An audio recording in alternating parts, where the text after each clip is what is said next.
My name is Roma, and this is Zimlove, a podcast about a feeling that I try to describe through the stories and anecdotes and perspective of others, wonderful people that I've met.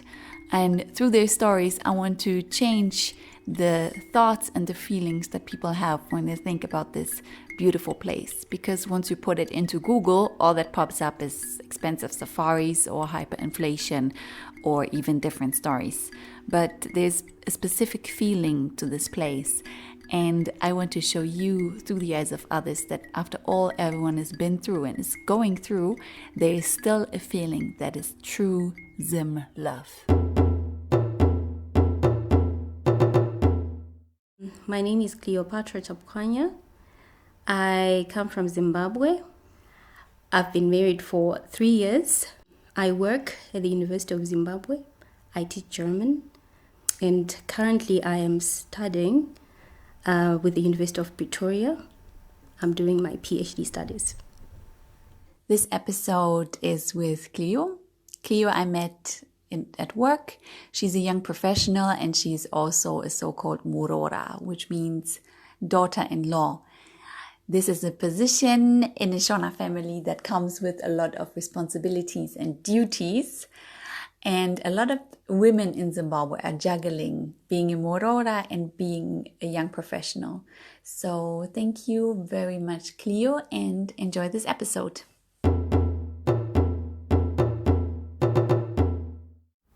I got married in 2016, August, but then my husband was not around.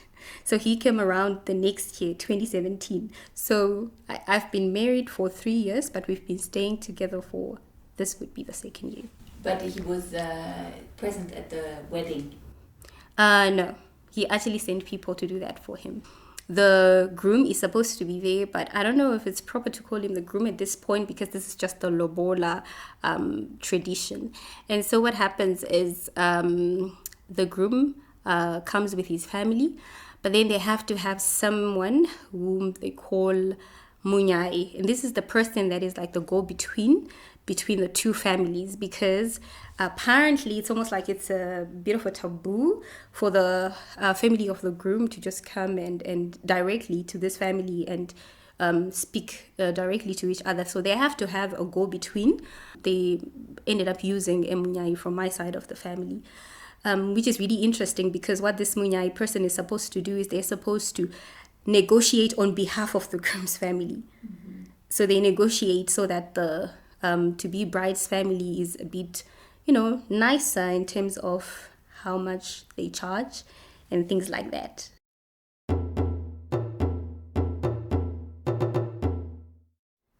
When you are taking a woman, I think the whole idea is that just a woman is like a treasure, and if you're going to marry someone, you need to appreciate the family that took care of that person. And if you really care about that person, then I think in a way it's expected to show in how you come to appreciate the family. They used to just use a whore, the groom or the person who wanted a wife would just come with a whore to give to the family, and that was enough. But maybe because those days a whore was really worth something big, yeah. And then nowadays, of course, the changing of times and everything, and how now we normally, well, in general, we use money for that whole process. And the idea is just appreciation. A guy showing appreciation for the family that took care of the woman he now wants as his wife. And through that whole process of Lobola paying, you acquire yourself a wife. What does it include here? Is it just money? Is it cash? How does it work? Oh yeah. You write a check? Yeah, that's a very good question, because I was actually just thinking it's not just money. It's also, there are people who buy cars. There are people who are asked to buy cars. There are people who buy cell phones. Anything that's really trendy at the time could just be a part of the Lobola. I know there's also clothes. That's always been the custom. Like the guy has to buy clothes for the mother and the father of the lady. The biggest part of it is, of course, the money, and it can really range from anything from I think around 36,000. Well, I'm just speaking a figure that I think is around the figure that they paid for the former president's daughter. So yeah, that was a lot of money. But it can even get up to, I've heard, stories about people that paid something like 200 US dollars or so. But also, like I said, it really depends from, where you come from. Because what I've noticed is for the Shonas, in the Shona culture, you have to pay quite a reasonable amount. And a reasonable amount really depends on the family. What do they consider reasonable? Some consider 1,000 reasonable, some 2, some consider then 10 or 20 reasonable. And it also, what I've also seen is it also depends on, the qualifications or the value of the woman you're marrying. I think basically is how educated is she. That plays a big role, yeah? Which is interesting. You would have thought it has to do with beauty, how beautiful is she, or things like that. No, it's how educated is this woman, because now it's believed if you're going to marry a well-educated woman, then what you're bringing in your family is wealth, because she's going to also contribute to the well-being of the family and things like that. And I think the family of the lady really feels like they're giving away big wealth. Like, we educated this woman for you, and now you're just going to come and take her, and now she's going to benefit your family and not us anymore. So under those circumstances, there will be some exorbitant amount charged.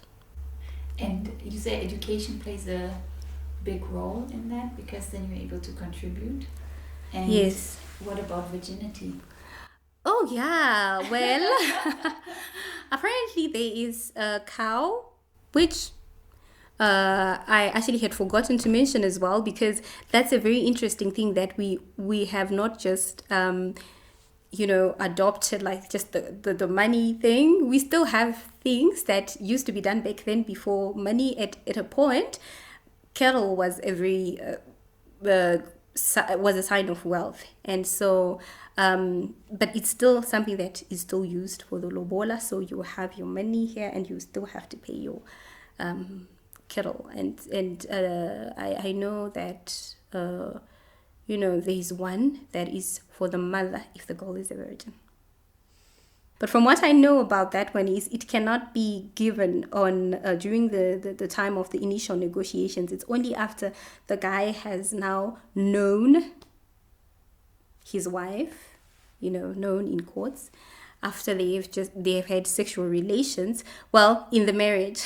So say perhaps something happened before the marriage, they can't say it, but let's say after they get married, and then the guy discovers the now wife is a virgin, then he can get to go with the cow and thank the family to say, okay, you raised a well-mannered woman or young lady, and then they get the cow. So virginity also in a way still plays a part, but I think it's just slowly getting out of the equation.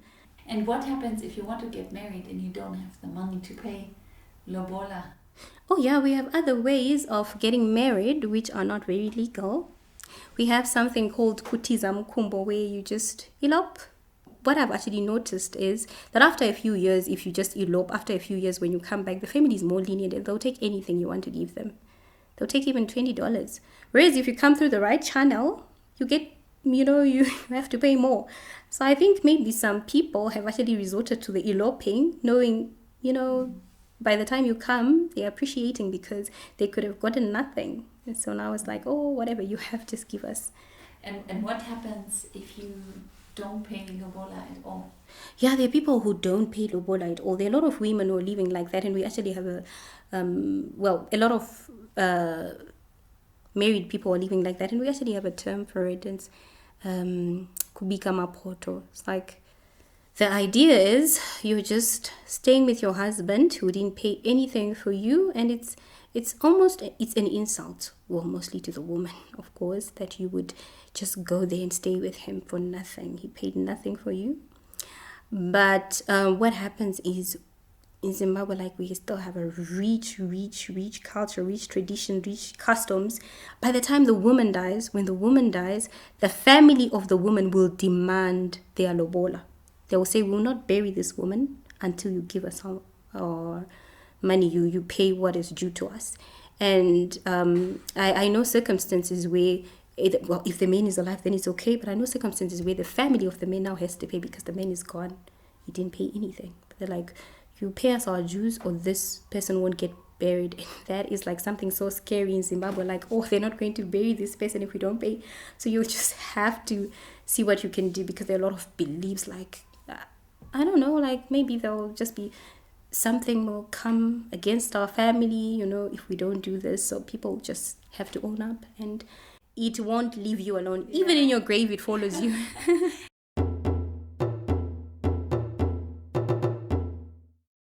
And as a Muroora, there's also things that you have to know, things that you have to do.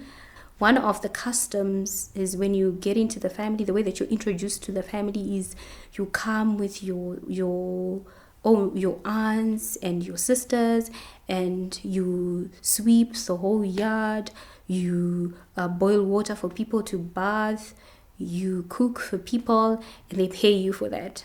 So you'll be getting money and doing all those things.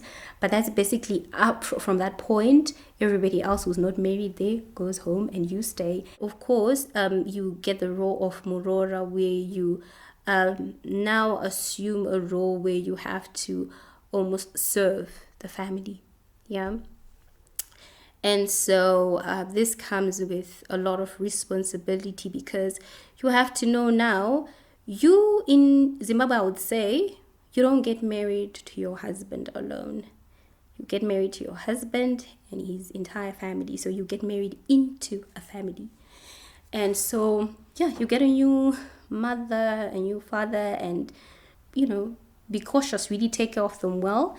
And, you get also brothers and sisters with it, but more of a, like you said, sister-in-law, brother-in-law kind of a situation where apparently everybody in that place is your husband, because that's the understanding, really. Because I know my husband's sister, we actually have a term, my husband's sister can be Baba, meaning the father of my children, and yet it's his sister. And so when you marry into the family, the way that I see it is, everybody in the family assumes more of the role of your husband.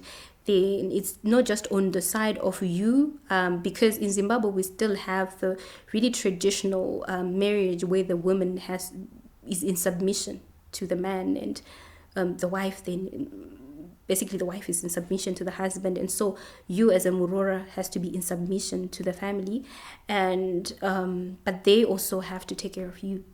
But I think with modernization and all, it's taking a bit of a shift to where these roles are not very clear anymore, and because, for instance, you can be a Muroora and at the same time you're a working wife, it becomes really difficult to juggle the two. And how do you juggle being a young professional? I come to work and I am a professional woman, and I just wear that and I just do what I have to do, and I go home and I just assume the role of a Muroora. So it's almost like just switching between the roles, which is not always easy. I believe that sometimes my professionalism just transcends and just gets into my being a Muroora and things like that. But it's not very easy to handle, because as a person, of course, you also have to say, okay, in this place, this is who I am, this is what I have to do. And it's almost like it's really complete opposites, because you come to a place where you're in control and you have to get into a place where you have to give up control and, submit. And so it's not always easy. But I think with the right mindset and growing up, seeing a lot of women around me, of course, who were, mothers-in-law, who were daughters-in-law. My mother was a daughter-in-law, and I grew up seeing her and what she was doing. Of course, she wasn't going to work. And there's a lot of stigma as well when it comes to women that are married with a Muroora and going to work, because, their beliefs of being adamant and hot-headed and just not wanting anybody to tell them what to do. It is when you're a Muroora, you're the ideal Muroora. Just you have to do the things that you normally told to do. But then I think there's also a shift that's happening because you get married and you get into this family, and even the ladies of that family, they're also professional and things like that. And so there's a bit of an understanding that now it's acceptable for Muroora to say, okay, today I won't be able to do this. Today I can cook, for instance, and then somebody just pitches in, or it's actually divided. Like I know me and my sister-in-law, we both work. Usually we just, every morning, it's either me who's washing the dishes or she's washing the dishes.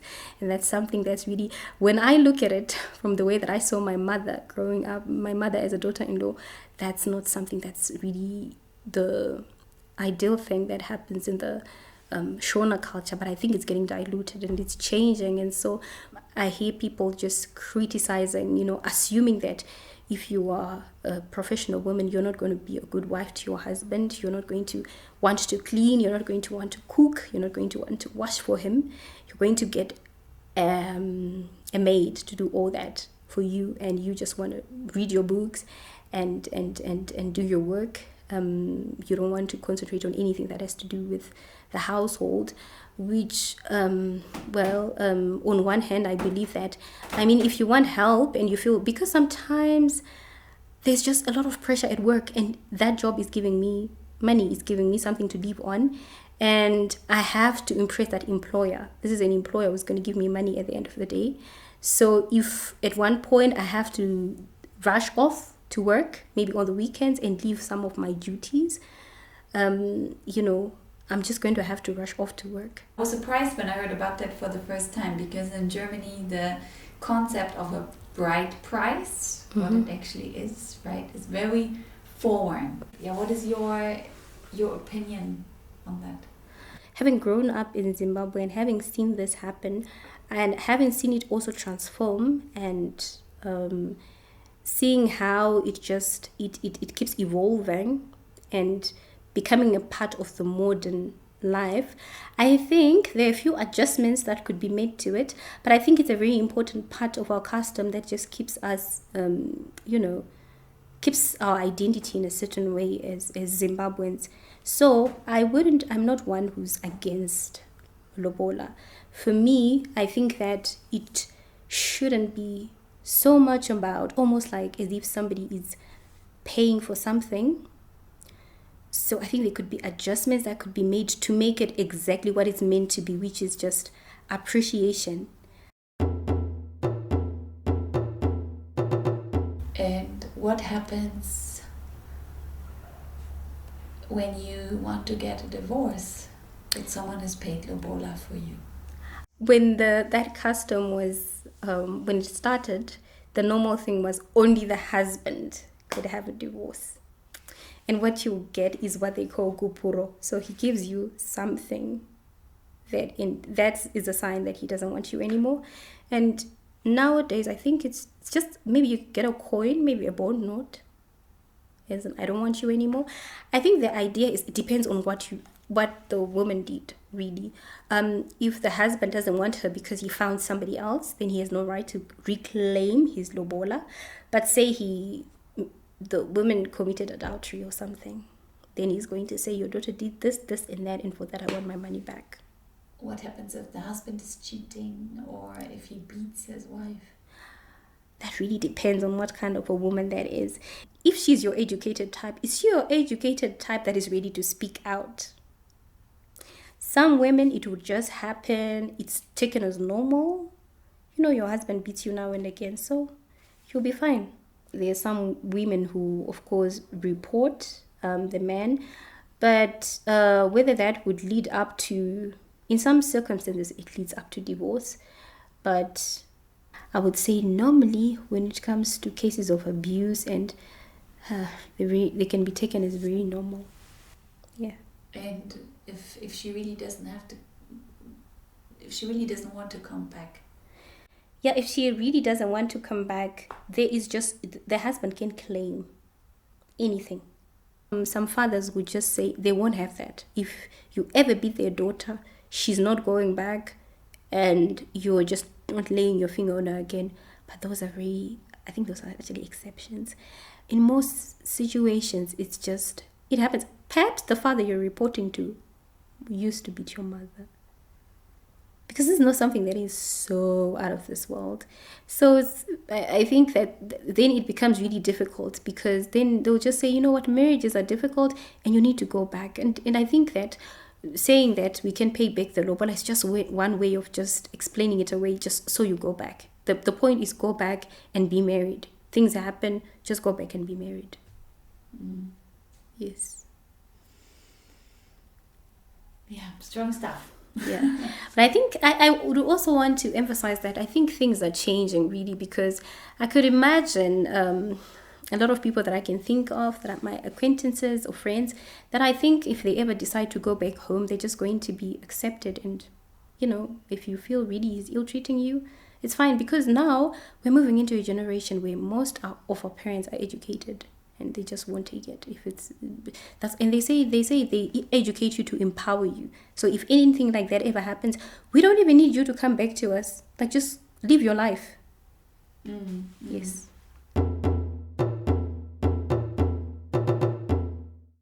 Like a lot, or something that you would consider typical Zimbabwean, typical Shona, something that you can think about?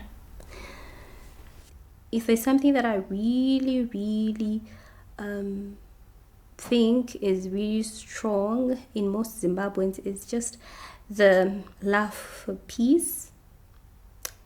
And they have also a sense of togetherness. And, you know, I think it's part of what, you know, is called Ubuntu, you know, that just seeing another person and just, okay, this is almost like family. And I see those situations, for example, when, say, a mother is carrying a baby and she wants to get into, you know, combis, that's our mode of transport. And she wants to get into that combi, and she doesn't make sure that the child is, you know, well taken care of, because usually the babies are carried on the back. And so she would usually get in with the baby at the back. And so there are some mothers who are a bit careless, and, you know, she bends her head, forgets about the baby, and the baby hits their head on, you know, the combi. And I see a lot of people would just scream at that woman. They would almost eat her up. And for me, it warms my heart, because it's like their baby as well. And another thing that I've noticed is, if a baby cries in public or anything, it's not something that would really disturb people per se. Yeah. It's not like they like it, but it doesn't really disturb them. They will actually be to the mother like, what's wrong with the baby? What are you not doing? Like, why won't you take care of your baby nicely? And it's actually not really in a bad way, but in a way of really getting concerned about the baby, as if it's everyone's baby. And I remember this other time, this mom was with a child, and they missed the bus. So they asked the combi that we're in, this is public transport, to chase after the bus and give them their kid. Of course, it wasn't dangerous speed, but it was just, can you please make sure that you know, get to that bus? And they did that. And then the driver would be, please, can you stop? We have a child. We have a child for you. And it's just, they just make sure they get it done. So yeah. We are almost at the end. But these stories, they make me smile, because they're really about them. What I ask some of the people is if they have a piece of text, a piece of literature, a piece of a song, a piece of a story they heard in their mother tongue, which is has like a piece of Zimbabwean culture or soul in them. Do you have something like that in mind? I think that part of what makes us Zimbabwean is that when we get together, we have to have something that binds us, and that something is usually food. Yeah, so food is a very important part of our lives. What it does is, it actually, when you come to our house, like it's a taboo, it's despicable that person would come and you don't give them anything to eat. They come in, they get something to eat, and it's almost like people insist they eat. And so the common belief basically is that just brings us closer together.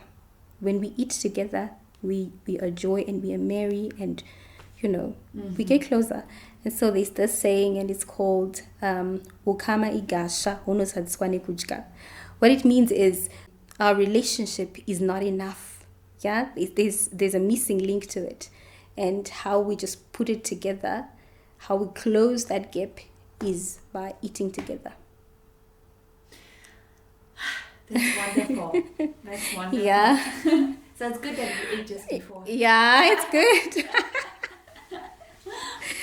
Yes. Okay, Cleo, thank you very much. Yeah, you're welcome. It was really interesting for me as well. In this episode, I learned a lot from Cleopatra, what it's like to be Muroora and what Lobola really means to her. So thank you very much, Cleopatra, for sharing with us, and I hope you enjoyed this episode of Zimlove.